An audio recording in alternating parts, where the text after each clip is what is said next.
I'm Pat Montgomery, owner-founder of Casey Cattle Company, Valor Provisions, and I'm joined today with my buddy Miguel, and also runs our operations for both Valor and Casey Cattle Company. Miguel, thanks for joining me for a few minutes while you're here in KC. Where are you at full-time? I'm full-time located in Texas and in Braunfels area. It's nestled between Austin and San Antonio. It's the perfect part of Texas. Okay. Tell people a little bit about, Miguel's a veteran as well. He's got his own story. But before that, I want to hear, how'd you grow up? So basically, I am the seed of freedom. I am a first-generation American. My dad is a Cuban who came over in the 70s, late part of the 70s, and then my mom is from Nicaragua, which is in Central America. So both of my parents fled communism in order to come to the United States, and then there I was born. So I'm literally the child of freedom. Freedom baby. I'm a freedom baby. Had actually the best title ever had that you've given me, at least, for little freedom baby. Better than what I do.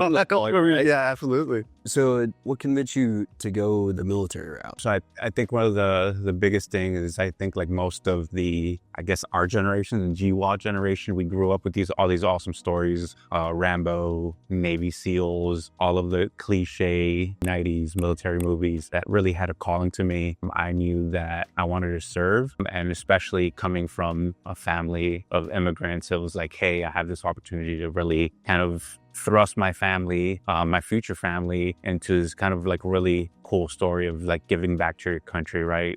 The famous quote, Kennedy, don't ask what your country can do for you, ask what you can do for your country. And I felt like that was the moment. It was like, holy smokes, I really have this opportunity to give back to my country. And then all of a sudden 9/11 happens. I'm a junior in high school, and here's the opportunity to actually give back to my country. And all of a sudden, fast forward 2005, I'm standing in a MEPS in Miami, Florida, and I'm raising my right hand and giving the oath of enlistment. And all of a sudden 10 years goes by, and a trip to Afghanistan, a trip to Iraq, and I look back and I was like, holy smokes, I just gave 10 years of faithful service to my country, sacrificed the birthdays, sacrificed the Christmases, the Thanksgivings, both of my children's birthdays. I don't know how many anniversaries, the countless anniversaries. And you look back and it's just this awesome opportunity to be like, wow, I gave my country everything I possibly could. It was a really cool opportunity. As much as you're comfortable with talking about kind of your health journey when you're in the military and what led you to getting out. Yeah. So it's 2009. I was serving with the 173rd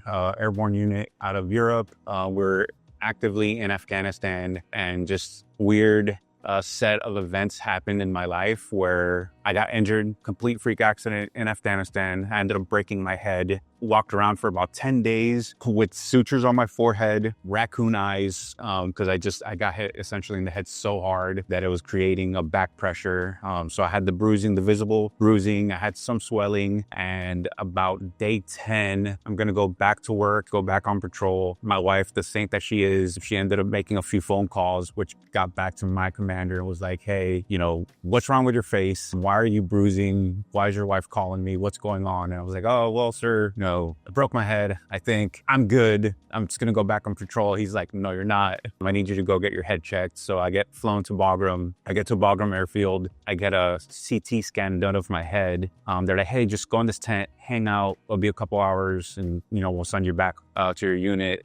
Plot twist, within 15 minutes, they're calling me back and they're like, hey, you need to go home because you have a complete skull fracture and you have fragments of bone pressing on your brain. And the fact that you didn't die in your sleep the last 10 days, absolute miracle. I go back home, I get my head fixed. Everything is fine. I'm actually getting ready to go back to Afghanistan because the guys are still out there. And that night, I'm playing with my oldest son. We're horse playing.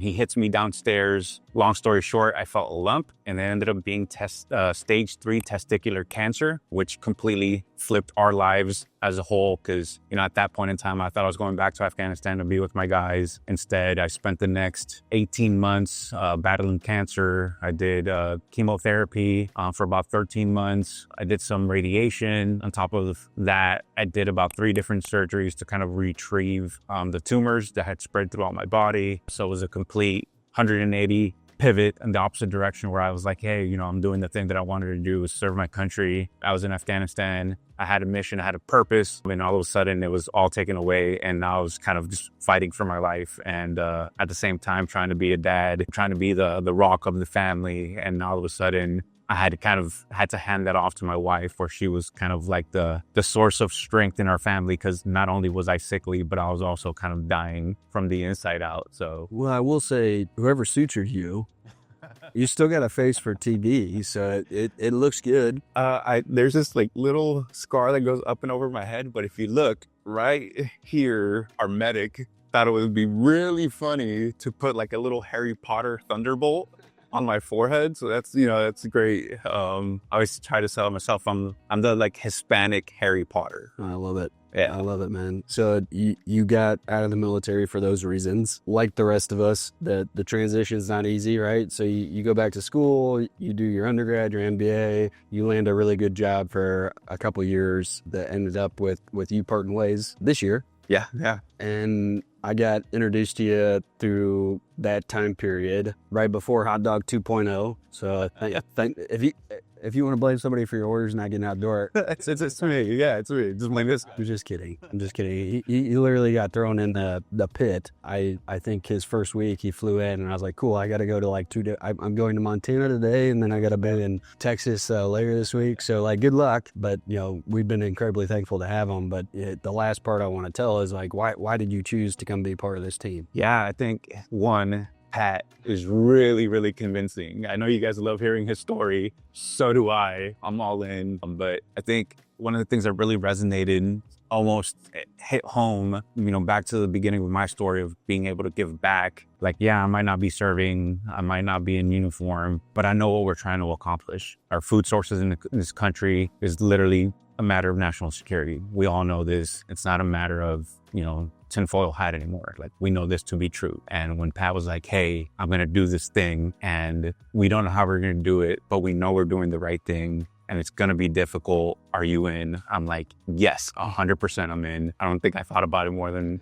in a couple hours, if I'm being frank. But when it comes to VP members, KC Cattle members, like, everybody in our team, we have your thought, your food source, everything that you guys want from your protein, like whether it's coming from Pat or Kaylee, myself or Brad, like we all have you guys are top of mind. So to be able to work for an organization that has you guys forward thought always is an absolute pleasure. And I wouldn't change it for the world, if I'm going to be honest. It's cool for me because I've learned so much on the team building side, and the part that fires me up about where we're at right now is I have a crew that believes in the mission more than anything else. They want to see not a goal of monetary value somewhere down the road, but more so us having the biggest microphone possible and serving our customers in a way that they see benefit. And so we're thankful to have you, Miguel. Yeah, absolutely. Thanks for having me. Appreciate it. I like your scars. Chicks take scars. So thanks, guys.